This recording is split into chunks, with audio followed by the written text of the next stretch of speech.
Good morning, good afternoon, good evening. Hope आप लोग बहुत बढ़िया होंगे। मैं बता दूं, मैं भी बहुत अच्छा हूँ। आज हम पढ़ेंगे 11th क्लास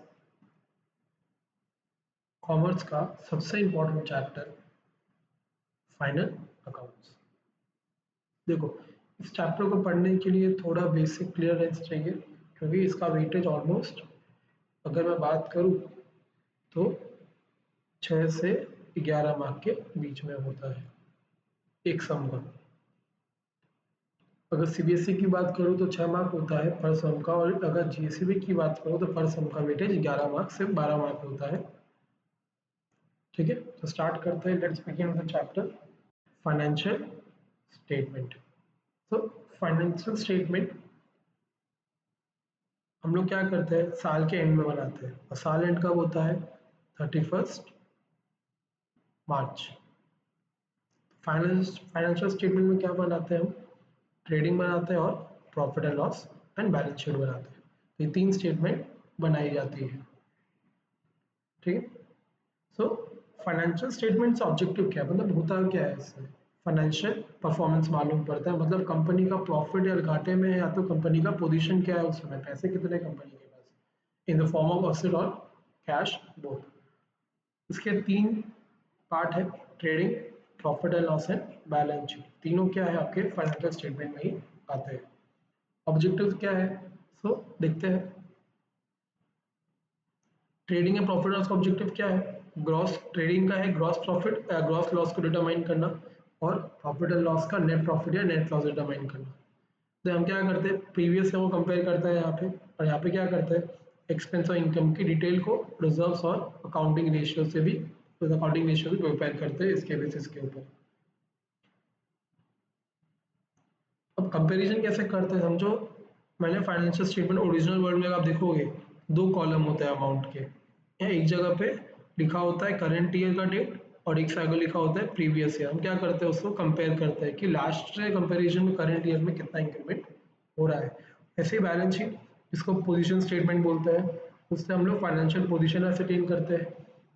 प्रीवियस ईयर के डेटा को इस तरीके से हम लोग कंपेयर भी करते हैं, और सॉल्वेंसी मतलब कंपनी की कितनी क्षमता है, एंटिटी की कितनी क्षमता है कोई डेट को पे या तो लाइबिलिटी को पे कर पाए। यूजर्स कौन है? 2 टाइप के यूजर होते हैं इसके, internal and external user. Internal कौन हुआ? ओनर, जो कंपनी के हेड ओनर्स होते हैं, या तो क्या बोल सकते हैं, इन्वेस्टर्स जो होते हैं वो। और मैनेजमेंट क्या चीज के लिए? डिसीजन लेने के लिए। एक्सटर्नल बाहर के लोग, employ union and trade unions, government authorities, उसकी अथॉरिटी कोई भी हो सकती है, सेबी हो सकती है, आईटी डिपार्टमेंट हो सकती है। क्या करने के, टैक्स की वैल्यू है तो कंपनी रजिस्टर हो शेयर मार्केट में, उसके लिए यूज करती है। बैंक क्रेडिट प्रोवाइड करने के लिए, लोन, ये सब। क्रेडिटर्स आपको सप्लायर जो होते हैं गुड सप्लाई करने के लिए। रिसर्चर्स एंड पब्लिक इन्वेस्ट करने के लिए। मूविंग टू द फर्दर, अब आते हैं हम लोग, देखो फाइनल अकाउंट्स के अंदर ट्रेडिंग और प्रॉफिट एंड लॉस जो बनता है, उसमें ऐसा नहीं है कि कोई भी एक्सपेंस कहीं भी डाल दो। जनरली जो रेवेन्यू आइटम होते हैं ना, रेवेन्यू एक्सपेंसेस, वो कहाँ जाते हैं? ट्रेडिंग एंड पीएनएल में जाते हैं। और कैपिटल कहाँ जाते हैं? बैलेंस शीट के अंदर जाते हैं। तो हमें ये पता होना चाहिए कि ये हमारा कैपिटल एक्सपेंडिचर या हमारा रेवेन्यू एक्सपेंडिचर, तो हम क्या करेंगे, रिक्वायर्ड अकाउंट्स में उसको डाल सकें। So after trial balance is prepared, account therein are transferred either to the trading account or profit and loss account or to the balance sheet. अगर वो रेवेन्यू नेचर का है तो ट्रेडिंग प्रॉफिट एंड लॉस में जाएगा, और capital nature का है तो वो बैलेंस शीट में जाएगा। और इसको फर्दर क्लासिफाई किया गया है, capital expenditure, revenue expenditure, capital receipt and revenue receipt. Let's go and take a look on the each and every topic. Next start करते हैं कैपिटल एक्सपेंडिचर। अब ये ऐसे एक्सपेंडिचर है जो जिसका जिसका खर्चा 1 ईयर नहीं, it is gone for more than 1 year, 2 हो सकता है, 3, 4, 5। इसके खर्चे, मतलब ये जो एक्सपेंडिचर है इसकी बेनिफिट हर एक साल नहीं आएगा, और आगे साल में भी आ सकता है। The benefit from expenditure will be the period और the period beyond the accounting period. Capital expenditure increase earning capacity, हमारा अर्निंग कैपेसिटी बढ़ाएगा। जैसे एग्जांपल होते थिएटर है, कोई थिएटर में 100 सीट थे पहले, उसे बढ़ा के एक्सपेंशन किया और 200 सीट कर दिया। इससे क्या होगा, उस स्पेसिफिक स्क्रीन का क्या होगा, अर्निंग बढ़ सकता है। जनरल एंटरप्राइज क्या करती है, यहाँ पे फिक्स एसेट को परचेज करती है इस एक्सपेंडिचर के अंडर, और इससे क्या होता है, इनकम अर्न होता है, इसको रीसेल नहीं कर सकते, मतलब कंपनी इस एसेट को रीसेल कहीं और नहीं कर सकती। ये क्या है, खाली खुद के एफिशिएंसी बढ़ाने के लिए होता है। इट कैन बी टेंजिबल और इनटेंजिबल, या तो ये टेंजिबल होगा या तो इनटेंजिबल होगा। टेंजिबल तो जो दिखता है जैसे लैंड, बिल्डिंग, ये सब मशीनरी। इनटेंजिबल जो दिखता नहीं है जैसे पेटेंट, कॉपीराइट, ये सब जो हो गया। इससे एग्जांपल्स क्या है, तो देखते हैं types. Expenditure incurred on acquisition of fixed asset, खरीदने के लिए, तो land, building, machinery, motor vehicle और फर्नीचर हो गया। या तो expenditure for extension of improvement of fixed asset, जैसे सीटिंग कैपेसिटी थिएटर में बढ़ाया जा रहा है, सीटिंग कैपेसिटी थिएटर में बढ़ाया जा रहा है। या तो expenditure incurred to bring fixed asset to the place of use, or expenditure incurred on installation or addition, मतलब हम क्या कर रहे हैं, फिक्स एसेट को यूज करने के लिए, या तो उसको इंस्टॉल करने यूज करने के लिए इंस्टॉल करना पड़ता है, तो उसका खर्चा कर रहे हैं, तो वो भी मेरा क्या है, कैपिटल है। मतलब एसेट को इंस्टॉल करने से पहले के सारे खर्चे मेरे क्या होते हैं,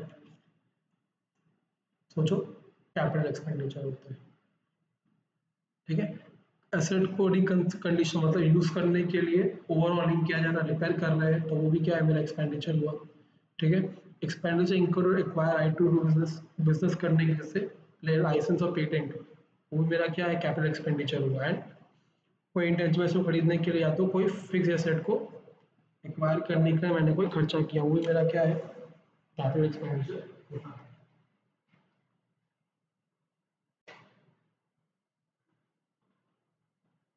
तो मूविंग टू नेक्स्ट, जहाँ पे हम क्या करते हैं, कैपिटल एक्सपेंडिचर को कहाँ दिखाते हैं, बैलेंस शीट के अंदर शो करते हैं हमेशा। कैपिटल रिलेटेड सारे एक्सपेंडिचर कहाँ आएंगे, हमेशा बैलेंस शीट में ही आते हैं।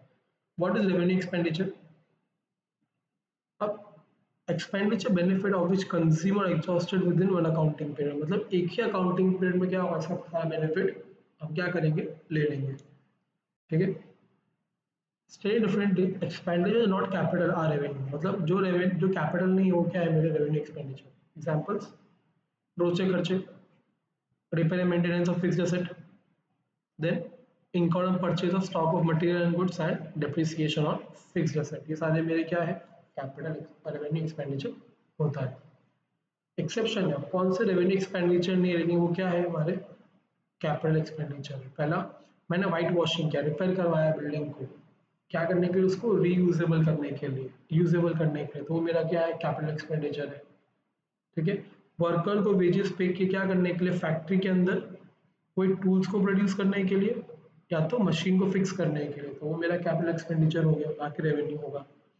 ठीक है, लैंड एंड बिल्डिंग को एक्वायर करने के लिए कोई लीगल फीस पे किया है, तो रजिस्ट्रेशन फीस पे किया है, तो वो कैपिटल हो गया।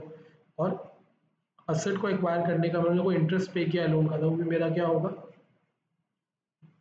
कैपिटल एक्सपेंडिचर होगा। मूविंग फर्दर, रेवेन्यू एक्सपेंडिचर कहाँ दिखाते हैं हम लोग, trading and profit and loss account में दिखाते हैं, ना कि बैलेंस शीट। तो आप डिफरेंस याद रखना, डिफरेंस देख लेते हैं दोनों के बीच में। कैपिटल रेवेन्यू रीडिंग, खाली रीडिंग करना है इसका आपको, एक्विजिशन करने के लिए असेट को, यहाँ पे बिजनेस को चलाने के लिए, यहाँ पे अर्निंग कैपेसिटी को बढ़ाने के लिए, और रेवेन्यू एक्सपेंडिचर प्रॉफिट बढ़ाने के लिए। कैपिटल एक्सपेंडिचर एक साल से ज़्यादा यूज़ करने के लिए होता है, और ये एक साल के अंदर यूज़ होता है। देन ये एसेट अकाउंट के अंदर सारे आते हैं, ये एक्सपेंस अकाउंट है। नेचर क्या है, एसेट, इसका nature expense. Depiction balance sheet में दिखता है, प्रॉफिट एंड लॉस और ट्रेडिंग अकाउंट में दिखता है। Example, cost of plant and machinery, cost of land and building, repair and maintenance, और रेंट एंड इंश्योरेंस, सारे क्या है, आपके रेवेन्यू एक्सपेंडिचर है। Next, capital expenditure, capital receipt पे आते हैं। अब ये ऐसे रिसिट जब हम क्या करते हैं, कोई एसेट एसेट को सेल करते हैं, वो एक्सपेंडिचर मेरे क्या होंगे, कैपिटल एक्सपेंडिचर होंगे। रेवेन्यू क्या हुए, मैंने गुड सेल किया, उसका कोई इनकम जो आया वो मेरा रेवेन्यू हुआ। ध्यान रखना, कैपिटल रिसिट में फिक्स्ड एसेट सेल होता है, रेवेन्यू रिसिट में गुड सेल होता है।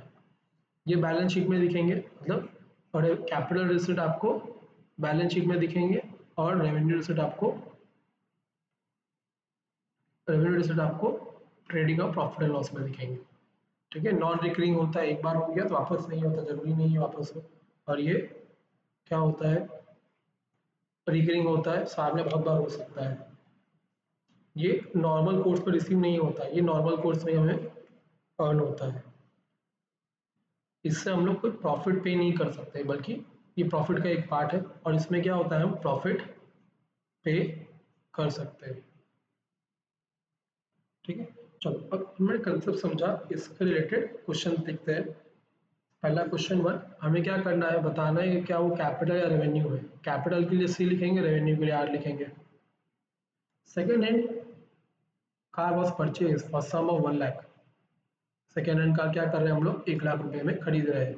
सम ऑफ 10,000 स्पेंड ऑन इट्स ओवरहोलिंग, उसको अच्छा ठीक कराने में 1 लाख लगा, 10,000 रुपये लगे। तो ये क्या है, खरीदने से पहले का खर्चा है, ये मेरा कैपिटल हो गया।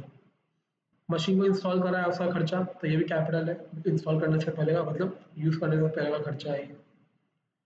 नेग्लिजेंस से वो रिपेयर करवाया तो उसका खर्चा रेवेन्यू होगा।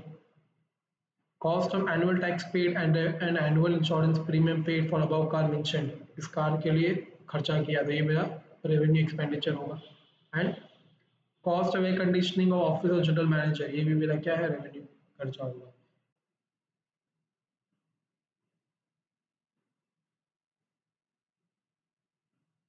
इससे कैपिटल भी लिख सकते हो, अगर आप लॉन्ग टर्म मानो तो कैपिटल भी इसको लिख सकते हो, जरूरी नेसेसरी नहीं कि रेवेन्यू हो, दोनों आप लिख सकते हो इसको।